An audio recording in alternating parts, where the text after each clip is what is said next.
Great. All right, we're on our way. So I was out on trail yesterday afternoon. Close to the mic. Closer to the mic. Sorry, are we going to start this again? Is this thing rolling? Go. Oh my God, okay. So anyway, I was out on trail yesterday and, oh crap, there we go. So this happens like this. We all know what this is, right? I can do it. Well, it's not exactly what you think it is. This is a radical secret, one that unlocks inspiration. And when last were you guys out on trail? When last were you sort of spending your own time in wild elements? And did you notice when you were out there the way your mind changed in the kind of thoughts you had? This is a mystery to all of us, but there's something radical that happens when we spend time out on trail that really changes the quality of our thinking. Take a look at these guys. We've got Einstein, Beethoven, Jobs, Darwin, a number of others. These are radical creatives. Many of them left a legacy with their creative insights in their work. And there's something in common all these guys had that made them famous, is that they all loved to take long walks in nature. They knew about that secret, radical secret, and they used it. Them and many others spent time on trails, and what they found and what research is showing again and again, study after study, is that the more time we spend on trail and the more time we spend in nature, it makes us happier and smarter. Now, I think more happiness and more intelligence in our world is not a bad thing. If we look, everything we design leaves a trail, and the trail we are leaving as a global community is one of poverty, overpopulation, climate change, you name it. And I believe all those things have a design origin and a design solution.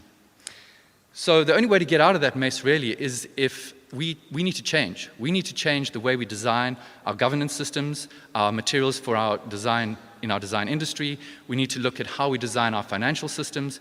Basically, us as humanity need to get back to the drawing board and redesign not only how we do things, but the things themselves. But no ordinary design thinking is going to make the grade. This is Franco Gehry here, for instance, and he says it like this, to quote, "Today, more than 90% of all built and designed things are absolute shit. There is no consideration for humanity, there's no sense of design, and there's little concern for anything else." Basically, I think he's saying we can't afford to be cuck. So can we imagine then what would happen when we spend more time outdoors, if we could engage with a little bit more intelligence with the things we do, if we got more emotionally connected, how that would impact on our design thinking and our decision making? It's what I love about trails is that they do all of that. A great trail is about an experience, and a great design is also about experience. It's not so much about the thing, so much as it is about how the thing makes us feel and lets us engage and experience the world. So let me say something about extinction. This is something that's really close to my heart as a conservationist. The less we experience nature and other cultures, the less we care. The less we care, the more goes extinct. The more that goes extinct, the less there is to experience. And so we end up in a negative feedback loop that goes on and on until there's nothing left to experience. And really, it's all about experience. I was on a wolf expedition recently in America where we retraced the dispersal route of a lone wolf across 1,200 miles of desert, forests, and snow peaks. And I had an insight. I realized that this wolf was following some kind of trail network to navigate his way unseen through the landscape. I realized then that trails are not only important to people, but also to wildlife.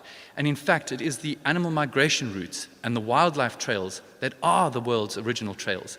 They are the trails we grew up on as a species, hunting and finding our way forward. So I believe wild trails are actually in our DNA. So I was in Nepal recently on a project there helping the Nepal government get standards for their trails, and I came across the section of trail that just blew my mind. It was the most beautiful trail built I'd ever seen, and I was really curious as to what was going on. You know, how come this trail was so different to any other trail I'd seen in Nepal? And I walked around the next corner and walked into the answer, and it was this guy, this 78-year-old Superman in disguise, who for the last 40 years has been caring for and repairing a trail leading up to Everest Base Camp.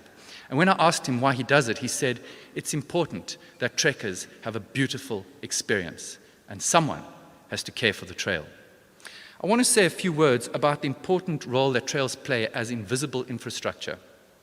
Here in Nepal again, in the earthquake that they had last year, it was trail systems that were used as escape routes to get away from the danger.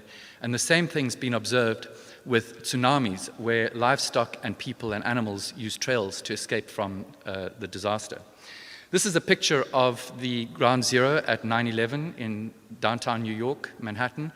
And it was in fact on a trail system that many thousands of people escaped from this disaster at that time. And this talks about the need for us to build into our city designs resilience, especially in times of climate change and political turmoil.